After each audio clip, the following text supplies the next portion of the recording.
Friends, hi. Our Honorable Finance Minister, Mrs. Nirmala Sitharaman, has presented the Union Budget for the financial year 2024-2025 on 23rd July 2024.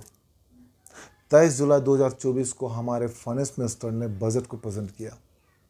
इस budget में housing cell purchase वालों के लिए खुशखबरी है। ये budget बहुत अच्छी बजट उनके लिए अगर आप हाउस प्रॉपर्टी में डील करते हैं, बट थोड़ा सा पेन भी है।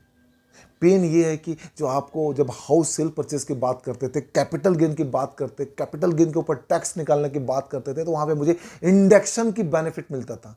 ये इंडेक्स की जो बेनिफिट थी ना, ये अब हटा दिया गया है।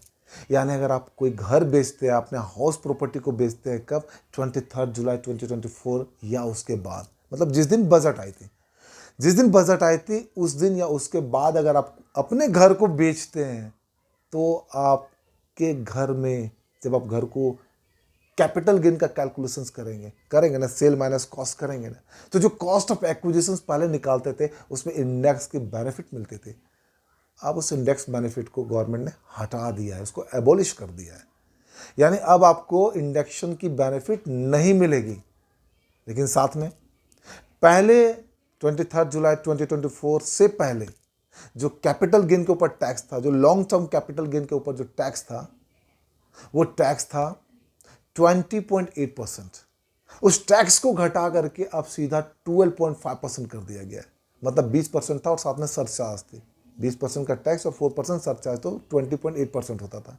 अभी जो टैक्स आपका जो नया टैक्स है वो 12.5% ओनली है। इंडेक्शन बेनिफिट खत्म, लेकिन साथ में टैक्स का रेट काफ़ी गिरा दिया गया है।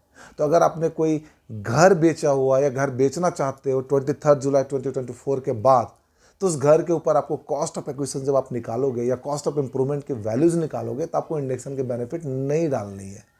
जिस दिन आपने घर परचेज किया था, जिस ईयर में घर परचेज किया था, उसकी कॉस्ट की वैल्यू आपको वहां पे सिर्फ डालनी है।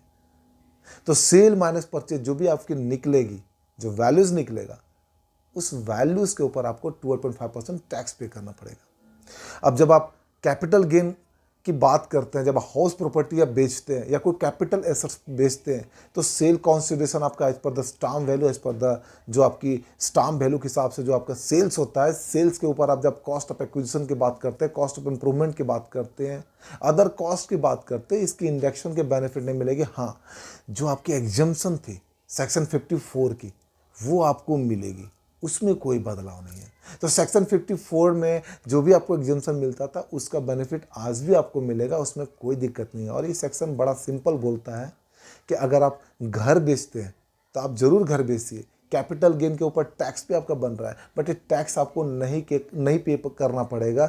कब? अगर आप सेक्शन 54 के अंदर जब आप एग्जम्पशन करते हैं, तो जो आप घर बेच रहे हैं, मतलब आपको विद इन 2 ईयर आपको कोई घर परचेज कर लेना पड़ेगा, राइट? या जब आप घर बेच रहे हैं उससे 1 साल पहले आपने विद इन 1 ईयर, जिस दिन आप घर बेच रहे हैं उस दिन से लेकर के 1 साल पहले तक, मतलब 1 साल के अंदर अगर आपने कोई प्रॉपर्टी परचेज कर ली है, या अगला 3 साल में आप अपने घर को बनाने वाले हो, कंस्ट्रक्ट करने वाले हो, मतलब जमीन खरीदा हुआ उसको आपको घर बनाना है, इन तीनों में से कोई एक भी केस अगर होता है, तो आपको सेक्शन 54 में आपको वो अमाउंट का एग्जिम्पशन मिल जाएगा जो आपने कॉस्ट इन्वेस्ट किया हुआ है। तो जब एग्जिम्पशन आपको मिलेगी, तो आपको टैक्स की अमाउंट देनी नहीं पड़ेगी। ये थोड़ी सी टैक्स प्लानिंग है, इसको डिटेल में अगर आपको जानना है, अगर आपने घर बेचना है या घर बेचने की बात कर रहे हो, टैक्स की प्लानिंग करनी है, कैसे उसमें टैक्स बचाना है, तो आप चिंता मत कीजिए, मैं आपके साथ हूँ। आपके टैक्स प्लानिंग में मैं आपको हेल्प करूँगा।